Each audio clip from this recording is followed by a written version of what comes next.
Shalom Aleichem, welcome back to our few minutes of Chizuk over here in Koil Haro Yerushalayim.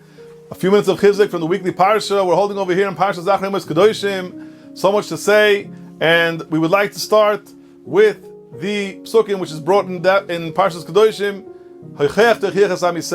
We're all familiar, the mitzvah of giving rebuke to our friends, something which comes up, maybe too often, maybe it should be less, maybe it should be more. But either way, this is what the Torah says.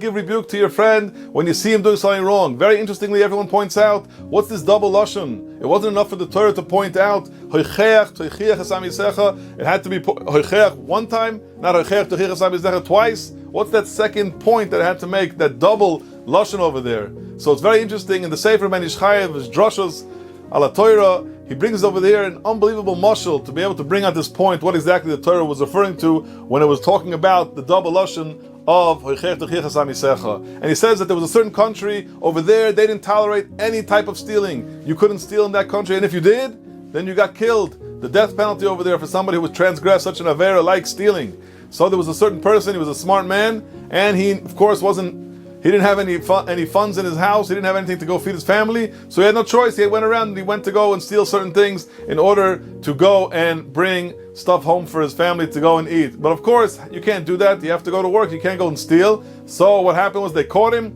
and they brought him into the king. And they said, here we go. This guy has to be killed. Just like everybody else, we don't tolerate any stealing. And before he went to go and get killed, he told the king, listen, 1 second. Can you give me one more chance? This was my first time I got caught. I never stole before. This is the only time I got caught. Maybe give me another chance. And the king said, we don't tolerate these things. And he went back and forth till finally the king said, I really think we have to go and kill you. I'm sorry. I can't accept this. And he told him, he said, I'll tell you one thing. I know of a certain potion, how to make this potion that gives special powers to people. And if you go and have it, it's a special thing. It's kedai. It's very kedai for you to have it. So he looked at him and he said, I'm sorry, but he said, no, I'm telling you, it's kedai. I'm the only one who knows about it. And if you kill me, nobody will ever know about it. And no one's going to know how to go and prepare this thing. So the king said, okay, you know what? I want to hear about it. So he started telling him what he needs for it and what type of ingredients are involved and what to do with it. And he said, the last thing we have to do is we have to plant it inside the ground, and we put it inside the ground. And then we're going to see it grow, and then eventually when it grows, everyone who uses it is going to get special powers. So the king said, this sounds very interesting. He told him about one condition. The person who has to insert it in the ground, he has to be a special person that has no history. What do I mean no history? He could never have stolen, he could never have transgressed any of the laws, anything. He has to be a great, pure person that didn't do any of these transgressions, never going against the law. So he said, it should be so easy. He told him, king, let's go to the prime minister. He should be somebody who probably is the first person and the best person to go to. But the prime minister all of a sudden disappears. And then he went to the other ministers in the government and he asked them, can you come?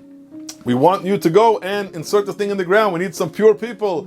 And each one all of a sudden had a different story, a different excuse. And then he turned to the king and he said, I don't understand. Where's the person who we can use who never stole? And the king told him, he said, even me, I'm breaking a sweat over here because when I was younger, I even stole my brother's watch. And then he looked around and he said, what's going on over here? He said, the whole country is not clean from sin. Everyone did the same thing. So why are they going and they're coming to me and they want to kill me for doing everything that they themselves do?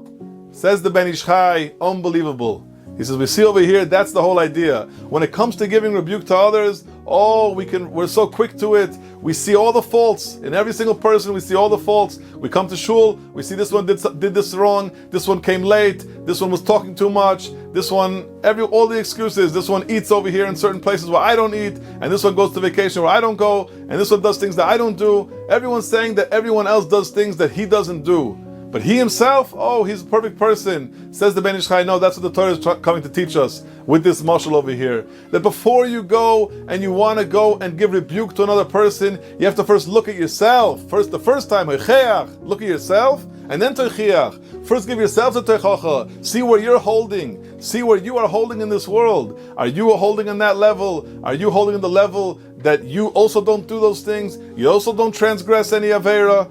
Is that why you're going and you're saying this about him? That's the idea. The double lashon is to remind us to first check yourself out before you want to look bad and someone else and say, hey, I want to fix you up.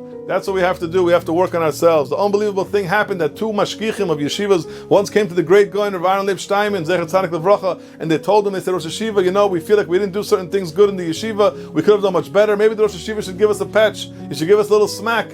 that we should go and be better mashgichim. And the Rosh Hashiva looked at him and said, why would I do that? I don't even give myself a patch. How can I go and pet you? That was the gadlus of the Gadol Ador of Aaron Leib Steinman. He said, how can I go and do this? How can I give you rebuke if I don't even rebuke myself? And that's the ashkaf of the Torah. That's exactly what the psukim of the Torah are coming to teach us. That we should remind ourselves, check into ourselves first, b'siyata d'shmaya. We should be wonderful people, wonderful Jews, and b'siyata d'shmaya, then everybody will be able to appreciate when someone is coming to give constructive criticism. And it should be all b'toich simcha, b'toich rotzon Hashem, and everyone should have a gewaltige Shabbos. Thank you all for listening, and have a great day. Kol Tuv.